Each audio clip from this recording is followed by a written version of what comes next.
Hola, ¿qué tal, colegas y futuros colegas de este canal? Espero que todos se encuentren muy bien y pues nada, bienvenidos y bienvenidas a un nuevo video. Y pues nada, vamos a continuar con nuestro entrenamiento para formación en psicoterapeuta, el diplomado que estoy tomando. Y bueno, si aún no me conoces, yo soy el psicólogo Juan Manuel y pues nada, es un gusto tenerte por aquí. Y bueno, vamos a pasar a la segunda conferencia de este entrenamiento, el cual fue dictado por una psicóloga argentina de nombre Carolina Marsolier. Vale, y en su conferencia, pues ella nos habló del aprendizaje como base para la práctica del psicoterapeuta. Y nuevamente hace alusión a esta parte del aprendizaje, de los principios básicos de aprendizaje. Así que, pues como ya les dije, tendría que hacer una clase solamente explicando en esto, que lo haré. Si quieren tener una clase bien personalizada en eso, pues me pueden contactar por mis redes sociales o en los comentarios. Pero bueno, y empezó la conferencia con esta pregunta que también se las quiero plantear a ustedes. Y nos menciona, ¿los pacientes vienen con enfermedades mentales o trastornos mentales? Tómense un tiempo para ustedes para observarla, para analizarla y si pueden me la pueden responder o me lo pueden mandar por mensaje privado. Vale. ¿Ustedes qué opinan? ¿Los pacientes vienen con enfermedades mentales o trastornos mentales? ¿Hay algo roto? ¿Hay algo mal dentro de estos usuarios? Esto fue como para empezar a iniciar esta conferencia con algo choncho, con algo bueno. Ok, y nos hablaba de estos. Vale, actualmente muchos colegas, podría decir, que refieren algunas situaciones o algunos problemas psicológicos como estos, como enfermedades mentales o trastornos mentales. Vale, y esto lo que hace, nos menciona la psicóloga Carolina, y también desde el análisis de la conducta, es patologizar comportamientos. Patologizar comportamientos en un contexto determinado. Y esto lo que hace, pues obviamente enfermedad hace alusión al modelo médico, al modelo biomédico. ¿Y qué es lo que hace con el modelo biomédico? Pues que hace alusión a que hay algo mal dentro de la enfermedad, dentro de la persona y por lo tanto debemos como reparar algo interno, ¿no? Y esta parte también de trastorno mental este, trastorno mental este, trastorno mental lo otro, ¿no? Hablamos de trastorno, igual, volvemos a lo mismo, patologizar comportamientos. Y esto no es quitarle peso, ojo, no es quitarle peso a una situación, pero desde el análisis de la conducta, desde los principios básicos de aprendizaje, desde este modelo conductual contextual, vemos a los problemas psicológicos como unas situaciones como unas situaciones por las cuales una persona está atravesando porque ha aprendido a comportarse así, porque en su contexto se han dado las variables necesarias como para entrar a una situación, pero como así ha entrado una persona, puede salir, ¿vale? Y cada situación se evalúa de manera funcional en lo que está ocurriendo para poder determinar las variables que mantienen este comportamiento, pero también las variables de origen. Pero bueno, ya me estoy adelantando un poquito en esto. Y nos hablaba justamente esto, ¿no? De la tradición médica, que nos habla de enfermedad, de enfermedades, ¿no? Si tienes un problema médico, pues obviamente es una enfermedad y por lo tanto requiere de un tratamiento. Y muchos colegas hablan de esto, de enfermedades. Es que hay algo malo, es que hay una enfermedad o tienes una enfermedad mental y por lo tanto requiere tratamiento, ¿vale? Y esto hace alusión al tratamiento médico. Cuando desde el análisis de la conducta no lo vemos de esta manera, como les dije, lo vemos un, como, como una situación en la que una persona ha entrado y que por lo tanto hay procedimientos funcionales para ese tipo de problemática en específico, ¿va? Ok. Menciona problemas psicológicos como resultado de la historia de aprendizaje. Esto es bastante importante que tengamos en claro, ¿vale? Los problemas psicológicos como el resultado de la historia de aprendizaje. Porque las historias de aprendizaje, tanto tuya y mía y de las demás personas, es totalmente distintas. Lo que hemos pasado ha sido totalmente distintos. Tus comportamientos y los míos por esta historia han sido distintos y por lo tanto también entrar o no entrar a una situación depende de esta misma historia de aprendizaje, porque a lo largo de nuestra vida vamos adquiriendo bastantes aprendizajes, ya sea de resolución de problema, de métodos de afrontación, de qué hacer ante una situación, de una red de apoyo, de poder contar con mayores recursos, etcétera, etcétera. Y pues esto podría ser que una historia de aprendizaje sea como más rica en todo este sentido a otra que probablemente no tenga todas estas capacidades.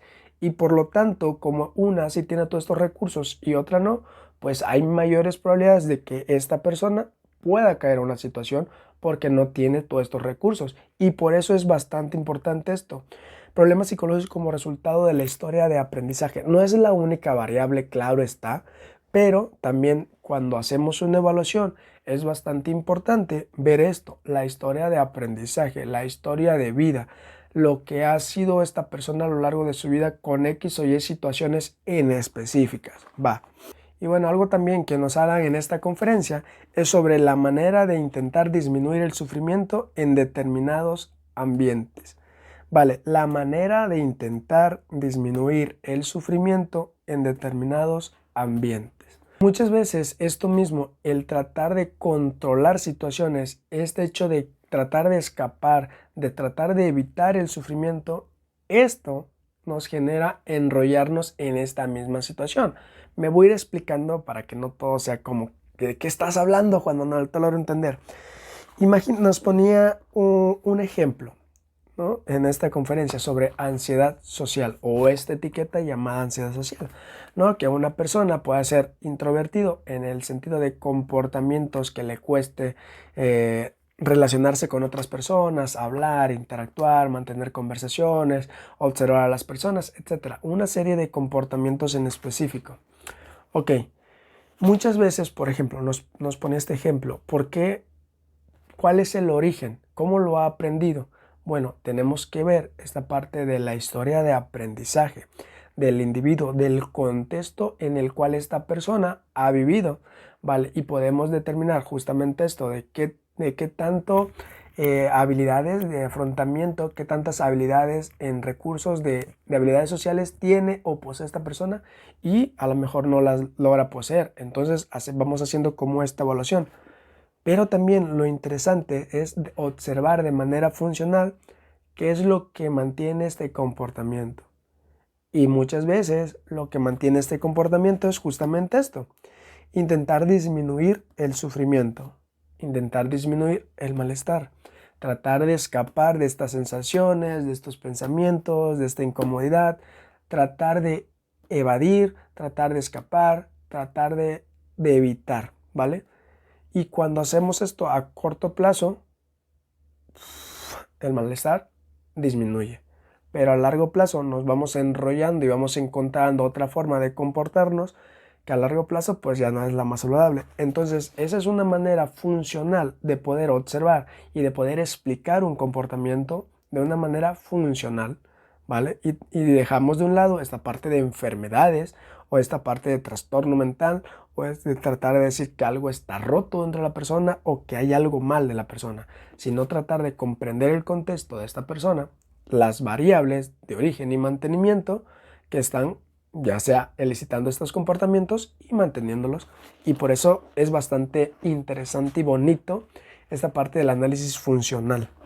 Algo que nos menciona también en esta entrevista es sobre el contexto, la diferencia entre el contexto pasado con el contexto actual. ¿Qué es esto? Vale, diferencia entre el contexto pasado con el actual. Muchas veces los comportamientos que vamos adquiriendo a lo largo de nuestra historia de aprendizaje los vamos manteniendo y los vamos generalizando en los demás contextos en los cuales nos comportamos. Pero estos comportamientos que adquirimos en nuestra historia pasada, cuando somos infantes, adolescentes, etcétera, pues bueno, los vamos aprendiendo. Vamos aprendiendo a cómo comportarnos y por lo tanto esos comportamientos que nos han servido en este contexto a lo largo de nuestra vida, pues cuando llega un contexto actual, pues aún nos sigue funcionando. Y entonces es nuestra responsabilidad como psicólogos poder observar el contexto pasado con el contexto actual y cómo se ha generalizado en los demás contextos, ¿vale? Algo importante también con esto es que a lo largo de nuestra historia, como bien menciona, vamos agarrando como una cajita de herramientas. Haz de cuenta que llevamos como una mochila y a lo largo de nuestra historia de aprendizaje, pues con nuestras propias experiencias, nuestras propias vivencias en los contextos en los cuales nos vamos desarrollando, pues vamos adquiriendo como bastantes habilidades. Entonces, estas habilidades que nos han funcionado bajo cierto criterio, pues nosotros las vamos echando a la mochila, para que cuando llegue una situación similar, pues tengamos estas herramientas, las podamos sacar de la mochila y poder llevar esos comportamientos en este nuevo contexto o bajo estas mismas circunstancias. Entonces, así como desde la primera infancia, desde la adolescencia, de la juventud, la adultez, etcétera, bajo ciertas circunstancias vamos recogiendo herramientas, nos las vamos echando a las mochilas y pues con estas mismas vamos surfeando situaciones que nos van ocurriendo en nuestra vida diaria. Algo que se nos mencionaba casi al final de la conferencia, esto también es sumamente importante, es evitar explicaciones circulares que no explican nada. Por ejemplo, tiene depresión porque está en su mente, o tiene depresión porque no piensa positivo, o tiene depresión porque por sus genes, que es una variable que no descartamos, pero también tratemos de evaluar siempre el contexto, ¿vale? También esta parte de evitar las etiquetas diagnósticas, esto que les mencionaba anteriormente. Es como que nos hemos acostumbrado y en las escuelas nos han dicho y todo esto y es parte de la formación. No quiero que me crean a mí, sino que traten de investigar, de indagar, preguntar, etcétera. Formarse por su propia cuenta. Evitar estas etiquetas diagnósticas que no nos ayudan en mucho. Por ejemplo, esta parte de tiene depresión, es un estado depresivo, tiene ansiedad, no sé, él es ansioso. Todas estas etiquetas que no nos ayudan en nada, que solamente es como una explicación circular y mejor tratemos, como le decía anteriormente, analizar funcionalmente el comportamiento, analizar funcionalmente la situación o el problema, como pues de una manera más topográfica, de una manera más funcional, ¿ok? Y algo también sumamente importante es entender el aprendizaje. Y vuelvo a lo mismo, necesito hacer una clase sobre principios básicos de aprendizaje para que vayan logrando comprender todo esto, a qué me estoy refiriendo cada vez que hablo de esto. Pero esta parte de entender el aprendizaje nos permite evaluar más a detalle. ¿Vale? ¿Y cuál es la herramienta por excelencia para evaluar más a detalle? Pues el análisis funcional de la conducta. El análisis funcional de la conducta es una herramienta por excelencia que tenemos nosotros los psicólogos clínicos que hacemos psicoterapia basada en evidencia, pues para encontrar todas esas, para evaluar adecuadamente el problema por el cual la persona ha venido y por lo tanto tratamos de observar tanto variables contextuales, ambientales, en su contexto, personales, etcétera, una serie de factores, también lo que hace a partir de esos eventos y qué es lo que lo está manteniendo. Y vemos aspectos de manera funcional el por qué la persona se está comportando bajo ciertas circunstancias de esa manera. Y muchas veces comprendemos y muchas veces cuando hacemos esto, analizamos que esta persona lo ha llevado haciendo esto porque es lo mejor que ha podido hacer, porque es la manera más funcional que ha encontrado para estar lidiando con el malestar. Por ejemplo, una persona con ansiedad ha encontrado esta manera de escapar, de evitar estas sensaciones de que le va a dar ansiedad o de asistir a algunos lugares o estar preocupándose excesivamente, pues todo esto lo hace con una finalidad. ¿Cuál? Pues que el malestar disminuya. Y a corto plazo, pues es lo más funcional que esta persona está pudiendo hacer. Pero por eso justamente es esto, analizar funcionalmente qué es lo que está ocurriendo. Y a partir de ahí, pues obviamente decir, mira, a partir de esto estás haciendo esto y estas son las consecuencias. Vale, pero estas consecuencias de que tu malestar se vaya a corto plazo, lo único que está haciendo es que te va a estar enrollando cada vez más en esta situación y cada vez te vas a hacer más sensible a la hora de que estas sensaciones aparezcan y por lo tanto, ¿qué es lo que vas a hacer? Pues conductas de escape y de evitación que van a tratar de disminuir, pero a largo plazo no queremos que sigas haciendo esto, sino otra serie de comportamientos más funcionales. ¿Ok? Y el análisis funcional pues nos ayuda a ver dónde, cuándo, qué pasó, conducta, qué es lo que hace, qué es lo que lo mantiene, qué es lo que lo origina, qué es lo que lo detona, la topografía, la latencia, una serie de factores internos, tanto pensamientos, emociones, sensaciones, externos, estímulos ambientales que puedan ocurrir y un sinfín de cosas. Pero bueno, para no hacérselas muy largas, en algún momento probablemente haré una clase sobre análisis funcional y sobre principios básicos de aprendizaje para que podamos irlo comprendiendo muchísimo mejor. Y pues nada, bueno, ya hasta aquí la conferencia de la psicóloga Carolina Massolier. Aún sigo con estas partes de la conferencia. Ya empezaron el curso, ya empezó el diplomado, pero pues esto fue lo primero que nos vieron las conferencias y por eso se lo estoy enseñando. Para ir entrando a calor. Y pues nada, hasta aquí